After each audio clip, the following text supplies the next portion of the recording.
Dans Jean chapitre 5, on va lire des versets 1 à 9.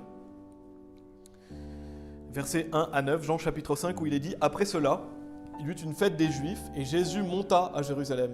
Or, il y a à Jérusalem, près du marché aux moutons, un réservoir qui est appelé en hébreu Bethséda, ayant 5 porches, dans lesquels était étendue une grande multitude de gens perclus, d'aveugles, de boiteux, aux membres atrophiés, qui attendaient le mouvement de l'eau. Car un ange descendait à un certain moment dans le réservoir et agitait l'eau. Quiconque donc entrait le premier après que l'eau avait été agitée était rendu bien portant, quel que fût son mal. Et il y avait là un certain homme qui était infirme depuis 38 ans. Lorsque Jésus le vit étendu, et sut qu'il était dans cet état depuis longtemps, il lui dit « Veux-tu être rendu bien portant ?» L'homme perclus lui répondit « Sire, je n'ai personne pour me mettre dans le réservoir quand l'eau est agitée. Mais pendant que j'y vais, un autre descend avant moi. » Jésus lui dit « Lève-toi, prends ton lit et marche. » Et immédiatement l'homme fut rendu bien portant, et prit son lit et marcha, et ce jour-là était le sabbat. On peut voir dans cette histoire une guérison miraculeuse de Jésus. Jésus va guérir cet homme qui était perclus depuis 38 ans, et Jésus va le guérir littéralement, physiquement. Mais je veux faire vraiment une application spirituelle, parce que souvent dans la Bible, les guérisons physiques pointent vers le salut, vers une réalité spirituelle qui est le salut. Et ici, on peut voir que cet homme, il n'arrivait pas à y aller lui-même dans le réservoir. Notez qu'il est dit qu'un ange descendait à un certain moment dans le réservoir et agitait l'eau. Quiconque donc entrait le premier après que l'eau avait été agitée était rendu bien portant, quel que fût son mal. Et l'homme perclus lui répondit un peu plus loin « Sire, je n'ai personne pour me mettre dans le réservoir. » Et ici, on voit vraiment, on pourrait décrypter encore plus, je vais le faire rapidement, mais on voit vraiment la beauté du soul winning dans ce passage. Parce que le fait d'être rendu bien portant, ça peut caractériser le fait d'être sauvé. Parce que quand on est dans nos péchés, on n'est pas bien portant, on est malade spirituellement. On a cette maladie spirituelle, le péché, on est dans nos péchés, et si on meurt dans nos péchés, bien sûr, on va en enfer. Et il est dit, quel que fût son mal. Et c'est vrai, nous, on est pécheurs, et quels que soient les péchés qu'on a fait, on peut avoir le salut.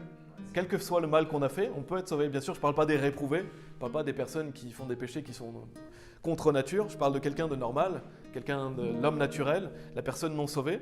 Quel que fût son mal, elle peut être rendue bien portante. Pourquoi ? Parce que si elle croit en Jésus-Christ, elle est pardonnée, elle est guérie spirituellement. Et donc, quelle que soit la maladie qu'ils avaient, ils pouvaient être guéris.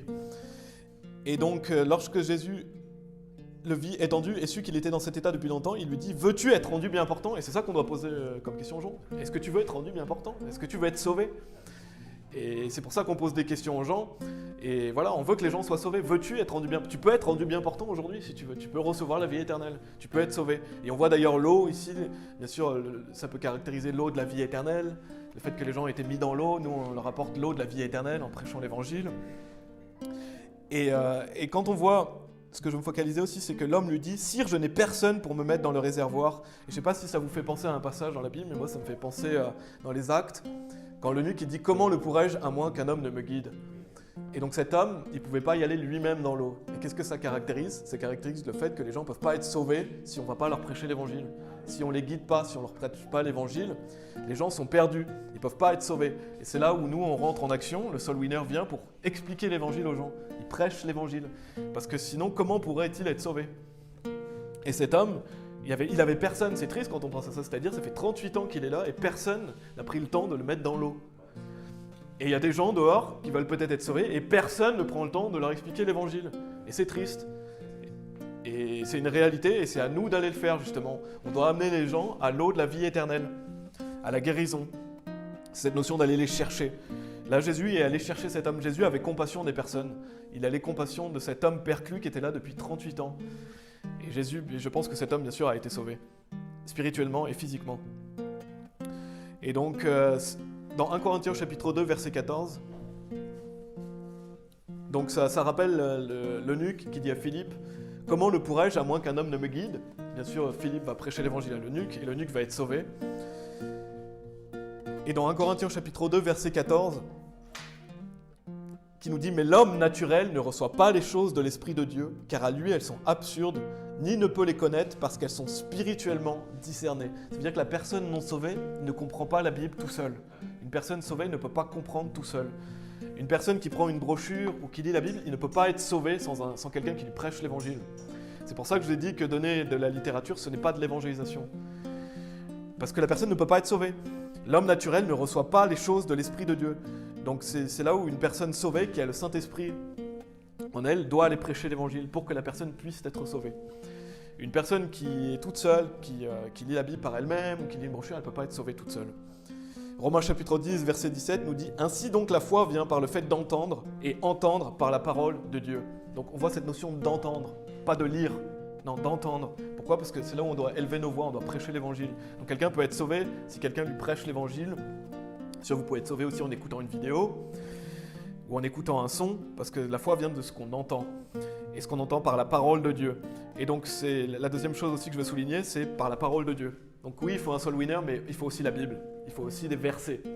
Parce qu'une personne sauvée qui va expliquer l'évangile dans ses mots, il n'y a pas le pouvoir de la parole de Dieu. Il faut des versets. Pour qu'une personne soit sauvée, il faut la Bible. C'est la précieuse semence. Donc il faut donner des versets. Donc les 3 choses à retenir, vraiment que je pense que vous le savez déjà, la plupart d'entre vous, mais il faut bien retenir ces choses-là. Il faut une personne sauvée, un soul winner, qui a l'Esprit Saint, et il faut prêcher des versets de la Bible. C'est les 3 choses à retenir quand vous allez prêcher l'évangile. Si vous êtes sauvé, vous avez déjà les 2 premières. Après, il vous suffit de prendre une Bible ou d'apprendre la Bible et de prêcher l'évangile. Et parce qu'un faux prophète, je ne vais pas aller dans les détails, mais un faux prophète, il ne peut pas sauver quelqu'un. La Bible nous dit qu'il ne peut pas apporter des bons fruits.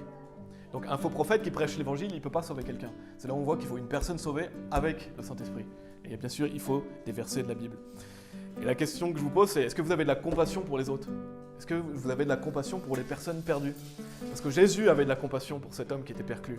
Donc les gens qui sont spirituellement malades, on doit avoir la compassion pour eux. Parce que est-ce que vous allez aller laisser les personnes perdues dans leur péché et aller en enfer ? Non, c'est pas ce qu'on veut. On veut aller prêcher l'évangile. On voit que le Seigneur Jésus, il allait chercher les personnes perdues et il les amenait au salut. Et dans cette histoire, Jésus, il intervient lui-même. Mais comme je l'ai dit, Jésus, aujourd'hui, il est au paradis. Jésus, il est là avec nous. Mais nous, on doit se lever et aller prêcher l'évangile. C'est notre rôle. On est disciples de Christ. Si on va être disciples de Christ, d'ailleurs, la Bible dit que « Suivez-moi et je vous ferai pécheurs d'hommes ». Donc si vous dites que vous allez être un disciple de Christ, que vous n'allez pas évangéliser, non, c'est faux. Vous ne pouvez pas être disciple de Christ sans aller évangéliser. Donc on veut que les gens reçoivent la guérison spirituelle, le pardon des péchés.